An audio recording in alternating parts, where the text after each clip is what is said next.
Welcome to the last breakfast. Please enjoy the video. In this video, I will show you how to change a Honda CRV light bulb. First, gather your tools, including a screwdriver and the correct replacement bulb. It's crucial to know your specific bulb type before starting. Make sure your vehicle's ignition is completely off and the engine has cooled down to prevent any burns or electrical issues. Safety first. Next, open your Honda CRV's hood and find the headlight assembly. Depending on your specific model, you might need to remove a few screws or clips to access the bulb housing. Carefully detach any protective covers that are in the way. Then, gently disconnect the electrical connector from the back of the old bulb.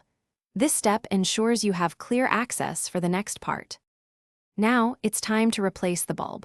Gently twist or unclip the old bulb from its socket, being careful not to touch the glass part of the bulb, as oils can reduce its lifespan. Take the new bulb and insert it firmly into the socket, making sure it's seated correctly and securely. Avoid touching the new bulb's glass with your bare hands. Finally, reconnect the electrical connector to your new bulb. Before fully reassembling everything, turn on your Honda CRV's lights to ensure the new bulb is working properly. Once confirmed, reattach any protective covers, clips, or screws you removed earlier. Double-check that everything is secure and properly aligned. You've successfully changed your light bulb. Thanks for watching. If this was helpful, leave a like and consider subscribing. See you next time.